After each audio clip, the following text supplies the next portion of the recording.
Good morning, students. Glad you could make it and tune in for today's lecture on Tuesday, April 28th. So, yesterday we spoke of the Berlin Wall and the Cuban Missile Crisis.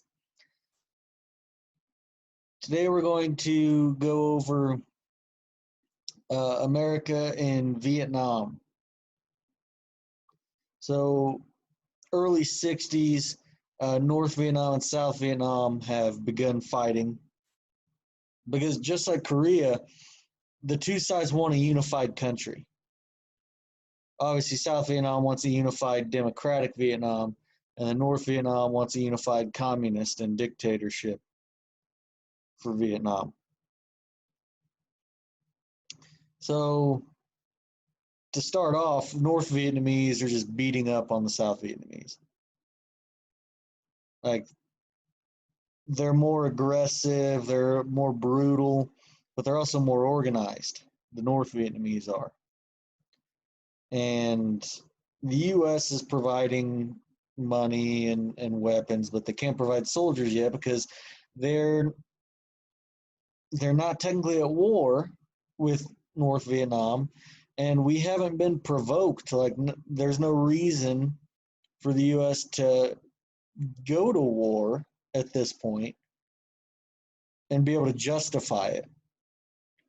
You know, whether it's justify it to the rest of the world or to justify it to the citizens, like our own citizens, that can't really be done without a provocation, without being like pushed into it.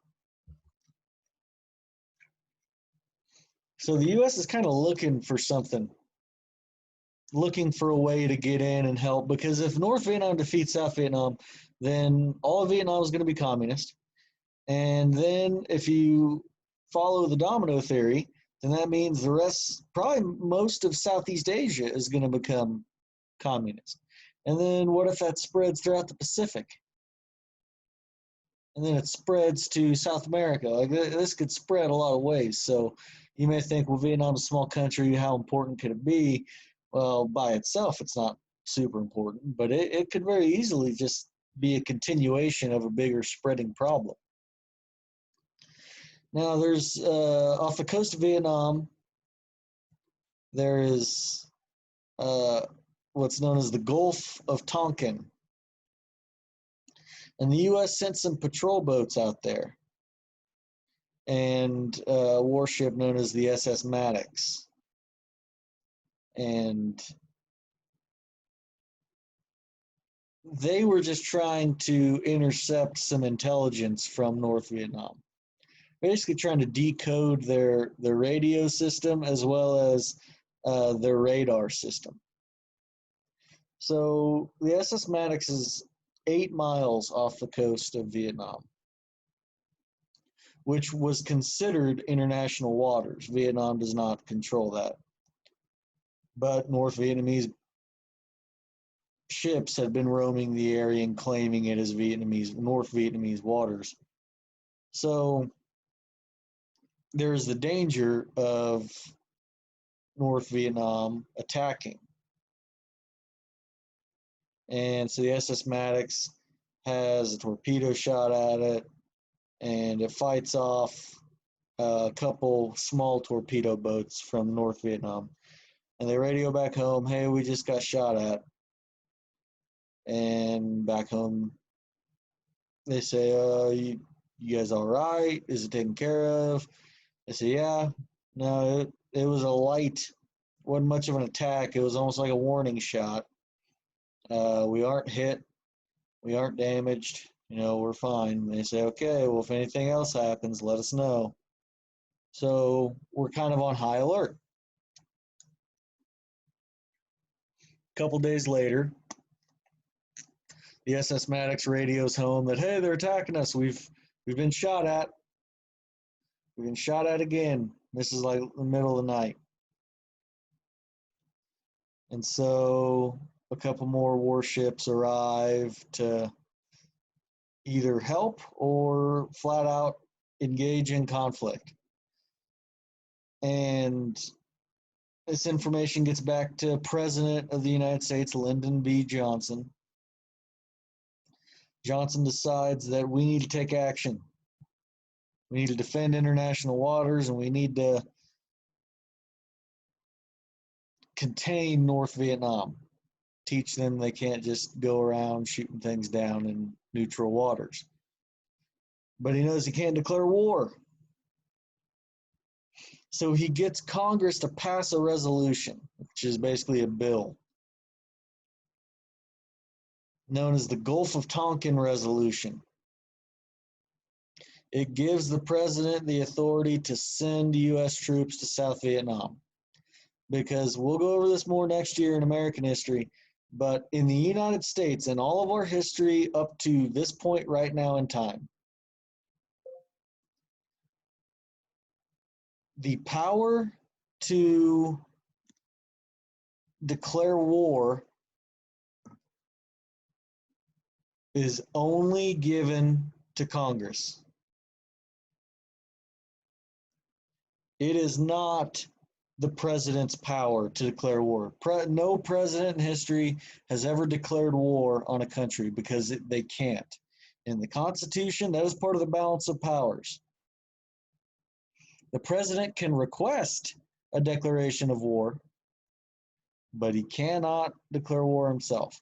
Even after Pearl Harbor, when we got attacked, like the most obvious time to go to war, President Roosevelt could only ask Congress to declare war, which they did. But this is a much less cut and dry situation, and he knows that he's not going to be able to get the support of the people to get a declaration of war. So he decides to just get a resolution that says he can send troops in basically to scope out the situation. You know, we're not going there to stir up a fight. We're going there to try and put down a fight. You know, try and resolve an issue. And so this is the weird thing about Vietnam. America's involved, like we were never at war with Vietnam. This was never technically a war. We never declare war on Vietnam after this. All the conflict that takes place is purely on a presidential expedition. Initially, this power that the Gulf of Tonkin gives the president, initially it's only meant for like 120 days at a time. After 120 days, you have to pull back the troops.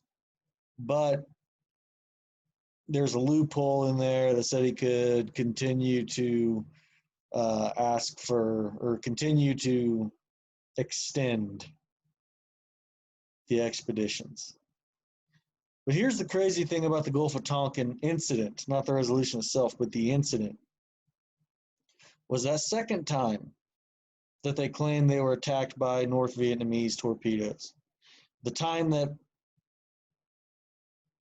kind of pushed Johnson to believe he had to do something. It's come out more recently, and even kind of shortly after, like within months after, it's come out that there's a pretty good chance that the North Vietnamese never didn't shoot anything at the SS Maddox that second time. You know, some say that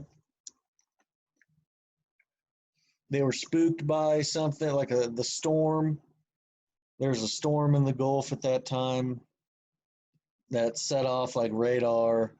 They say maybe it was even friendly fire. Maybe another American warship in the area got spooked and shot at the Maddox. Either way, it's pretty well come out that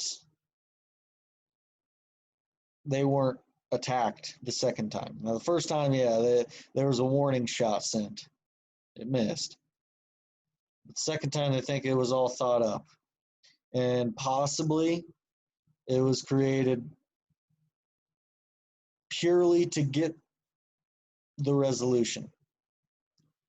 to give them the power to go fight in South Vietnam, which, if true, it's pretty messed up and it cost us a lot of lives.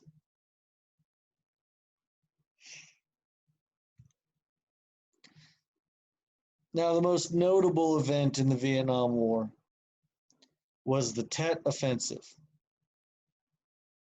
It's called the Tet Offensive because it happens on January 30th, and that is the start of that. That's the that's the Vietnamese New Year. Like our New Year starts on our January 1st. Their New Year starts on our January 30th, and it was the Tet lunar year. That was the name of the year, was the Tet. So this offensive is a sneak attack by the Viet Cong, which the Viet Cong were North Vietnamese rebels and guerrillas. Not guerrillas, not like the animal, but guerrilla soldiers are like rebel soldiers. They're not super organized, or they're not conventional. They're kind of like sucker punchers. Sneak attack you, ambush you, stuff like that. Viet Cong was really effective because they weren't afraid to do anything. They'd massacre cities. Didn't matter. They were brutal. But they launched a sneak attack in South Vietnam on South Vietnamese and American soldiers. The goal was to sweep through South Vietnam, take their most important cities, and gain civilian support. Now, while the initial attack surprised and caught off guard the South Vietnamese and the Americans, whatever ground they gained in the immediate attack, they lost within days and weeks. Like they end up getting pushed completely back out. Like they gain no ground. They don't gain the civilian support they thought they would. They damaged a lot of South Vietnamese cities, but nothing that couldn't be repaired. So militarily and strategically, the Tet Offensive is a huge failure for North Vietnam. They don't accomplish really any of their objectives. And they lost. They had 45,000 soldiers and guerrilla fighters killed. They had another 65,000 wounded or captured. So they have about 110,000 casualties. South Vietnamese and American soldiers and civilians, about 9,000 are killed, and another 36,000 are wounded. So 45,000 casualties. So the South Vietnamese and Americans had as many total casualties, total wounded and killed, as the North Vietnamese had just killed. Like they lost way more than the Americans and South Vietnamese. But the problem is that when the media and the people are made aware of the initial attack and how government and media had been telling people all along, oh, we'll beat the North Vietnamese. They're not a real army. Like it's only a matter of time before we take things into our own hands and defeat them.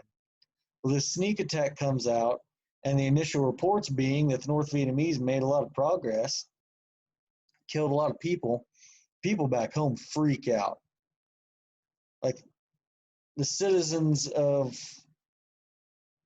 the U.S. they flip completely. They start talking about how we have to get out of Vietnam. Like we are losing this war. It is not worth fighting. And all this pressure builds up on Johnson and the government. And Johnson's forced to basically halt any kind of offensive. They stopped their bombing raids on North Vietnam. This was one of the first. This was the first major conflict where media had a front row seat. Like, we had war correspondents in Vietnam recording almost everything. Photographers were everywhere, journalists were everywhere, cameras were capturing things that we'd never captured before. Like, there were correspondents in World War II and it kind of in Korea, but they didn't have access to as much as what correspondents in Vietnam did. And so people are seeing some of the brutal things going on. Like, on the evening news, a cameraman in South Vietnam films the Major General of South Vietnam executing a Viet Cong rebel. Point blank range, pulls out his gun while the guy's handcuffed, shoots him, kills him. And the cameraman is standing right next to him recording the whole thing. And that gets broadcasted on the nightly news. And people don't take well to that. So when this Tet Offensive is aired and the people are informed about it, at the time that they're getting the information, at the time that the citizens are being told about the Tet attack, the soldiers of South Vietnam and the U.S. soldiers are pushing back and defeating the Viet Cong. But that didn't get broadcasted. So the tide turns and the people are totally against the Vietnam War from that point on.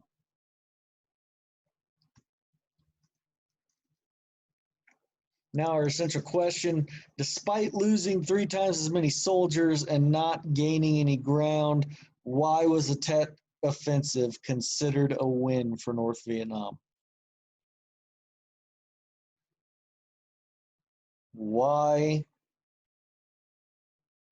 did this create positive momentum for North Vietnam and the Viet Cong when none of their objectives were met? So add that to the essential question document, and that'll be it for today. A little shy of 20 minutes, so made good time. If you guys have any questions or concerns, reach out to me. I'm still trying to get a hold of some that haven't been watching or answering the questions. So those of you that have been diligent and doing everything, I appreciate that. Keep up the good work. It doesn't go unnoticed by me. I promise you, I know who works. I appreciate that. So you guys have a terrific day.